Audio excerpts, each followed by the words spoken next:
This channel does not promote any violent, harmful, or illegal activities. All content provided by this channel is meant for an educational purpose only. Jammu কাশ্মীরের অনন্তনাগে অভিযান আর সেই অভিযানের সময় শহীদ ভারতীয় সেনার 2 para commando. অভিযানের সময় শহীদ ল্যান্স নায়েক সুজয় ঘোষ ও ল্যান্স হাবিলদার পলাশ ঘোষ।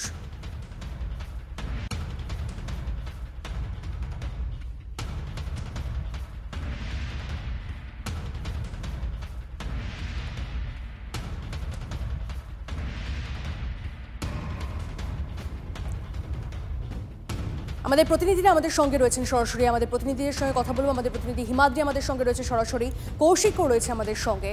হিমাদ্রি, যাদের এই মুহূর্তে যাদের মৃত্যু হয়েছে, যারা শহীদ হয়েছেন ভারতীয় সেনার 2 প্যারা কমান্ডো, তাদের পরিবারের সদস্যদের সঙ্গে তোমরা এই মুহূর্তে রয়েছো। আমি একে জানতে চাইবো যে তাদের পরিবারের এই মুহূর্তে কি অবস্থা রয়েছে, তারা কি বলছেন। হিমাদ্রির কাছে প্রথমে যাব সরাসরি। হিমাদ্রি, দেখো, একেবারেই মর্মাহত পুরো গ্রাম তারা শোকাচ্ছন্ন হয়ে রয়েছে। কারণ যেভাবে ভারতীয় প্যারা কমান্ডো সুজয় ঘোষের তার মৃত্যু হয়েছে কাশ্মীরের অনন্তনাগে অ্যান্টি টেরর যে অভিযান চলছিল সেই সময় তার মৃত্যু হয়েছে, এবং তাতেই কিন্তু শোকের ছায়া গ্রাম জুড়ে। বাড়ির ছবিটা দেখাবার চেষ্টা করব। এটা হলো সুজয় ঘোষ, তার বাড়ি। তার পরিবারের লোকজন একেবারেই ভেঙে পড়েছেন এবং তারা বাড়ির ভেতরে সকলেই রয়েছেন। কথা বলার মতো পরিস্থিতিতে তার বাড়ির লোক এই মুহূর্তে নেই। তারা বলছেন যে এই ধরনের ঘটনা তারা আশাই করেননি, কারণ গত 2 থেকে 3 মাস আগে তিনি বাড়ি এসেছিলেন, দুর্গাপুজোতে ছুটি পাননি। কালী পুজোয় এই 14 তারিখে আসার কথা ছিল বাড়ি, কিন্তু 14 তারিখের আগেই তাকে আসতে হচ্ছে কফিন বন্দি হয়ে। অর্থাৎ মর্মান্তিক এই ঘটনা। কিন্তু একদিকে বাড়ির লোক যেমন শোকাচ্ছন্ন হয়ে রয়েছে, পাশাপাশি পাড়া প্রতিবেশী সকলেই কিন্তু শোকাচ্ছন্ন হয়ে রয়েছে। কথা বলার চেষ্টা করবো। এখানকার পাড়ার কয়েকজন রয়েছে। আপনারা কতদিন ধরে দেখছেন বা কতটা মর্মাহত হঠাৎ করে শুনতে পেলেন? মোটামুটি 1.5 নাগাদ খবরটা পেয়েছি, আর 5 দিন পর আসার কথা ছিল। তো কাল দিকে খবর পেয়েছিলাম যে এরকম অ্যাক্সিডেন্ট। এটার পর একদম শহীদের খবর। 5 দিন পর আসার কথা ছিল, হঠাৎ দেখছেন 4 দিন পরে আজকেই ফিরে আসছে। কি খারাপ লাগছে। ভালো ছিল প্রথম থেকে। হিমাদ্রি, বোঝা যাচ্ছে তারা শোকাচ্ছন্ন হয়ে রয়েছেন। কি বলবেন, সত্যি তারা হয়তো ভাষা হারাচ্ছেন। আমাদের অপর প্রতিনিধি কৌশিক আমাদের সঙ্গে রয়েছে। পলাশ ঘোষ আরও একজন যিনি আজ অভিযানে গেছিলেন এবং সেই অভিযানে গিয়ে সেখানে শহীদ হয়েছেন। কৌশিক আমাদের প্রতিনিধি রয়েছে পলাশ ঘোষের বাড়ি থেকে, এবং তার পাড়া প্রতিবেশী পরিবার পরিজনেরা কি বলছেন একবার একটু জানার চেষ্টা করব। কৌশিক, একদমই। দেখো, জঙ্গি দমনে যে অনন্তনাগে গেছিলেন পলাশ ঘোষ, সেখানেই কিন্তু তিনি তুষার ধসে শহীদ হয়েছে। তার বাড়িতে আমরা এসেছি।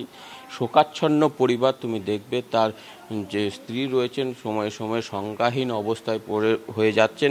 গতকাল সন্ধ্যেই পরিবারের লোককে জানানো হলেও সকালে তার স্ত্রী জানতে পারেন, এবং এরপর থেকেই তিনি কান্নায় ভেঙে পড়েছেন। আমি দেখাতে বলবো আমার আমার ক্যামেরা পার্সন সিদ্ধার্থকে, যে ও রয়েছে এবং ওর মা এবং পরিবারের সকলেই রয়েছে, এবং তুমি দেখতে পাচ্ছ যে যেমনটা পরিবার শোকাস্তব্ধ, সেই রকমই কিন্তু যারা প্রতিবেশী রয়েছে তারাও কিন্তু সেই শোকাস্তব্ধ পরিবারের পাশে দাঁড়িয়েছেন এবং কান্নায় ভেঙে পড়েছে পরিবার। এবং যে আমরা কথা বলার চেষ্টা, তুমি দেখতে পাচ্ছ যে কথা বলার মতো পরিস্থিতিতে কিন্তু এই মুহূর্তে নেই। তবে বোঝা যাচ্ছে কৌশিক, কথা বলার মতো পরিস্থিতি তাদের নেই, কথা বলার মতো পরিস্থিতি হয়তো এই সময়গুলোতে থাকে না। এবং আপনাদেরকে আরও একবার জানিয়ে রাখি, তবে এরা ভারত মাতার বীর সন্তান। জম্মু কাশ্মীরের অনন্তনাগে অভিযানের সময় শহীদ ভারতীয় সেনার 2 প্যারা কমান্ডো। অভিযানের সময় শহীদ ল্যান্স নায়েক সুজয় ঘোষ ও ল্যান্স হাবিলদার পলাশ ঘোষ। জঙ্গি দমন অভিযানের সময় প্রতিকূল আবহাওয়ায় আটকে পড়েন তারা। প্রাকৃতিক দুর্যোগের মাঝেও কর্তব্যে অবিচল ছিলেন তারা। শহীদ 2 জওয়ানের বীরত্বকে কুর্নিশ ভারতীয় সেনার। শহীদ সুজয় ঘোষ বীরভূমের বাসিন্দা, শহীদ অপর জওয়ান পলাশ ঘোষ মুর্শিদাবাদের বাসিন্দা, এবং আজই দুজনের দেহ পৌঁছবে গ্রামের বাড়িতে।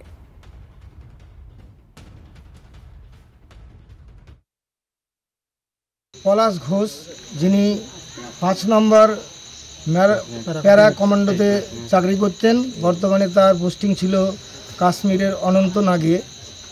গত 6 তারিখে একটা স্পেশাল অপারেশনে গিয়ে সে বীরের মৃত্যুবরণ করেছেন। তার মৃত্যু সংবাদ আজকে সন্ধ্যাবেলায় অফিসিয়ালি তার পরিবারকে জানানো হয়েছে। আমরা গ্রামের লোক সকলেই এখানে সমবেত হয়েছি। আমরা গ্রামবাসী হিসেবে গর্বিত যে আমরা এইরকম একজন বীর শহীদকে আমরা ভারত মায়ের চরণে তার প্রাণ নিবেদিত হতে দেখলাম।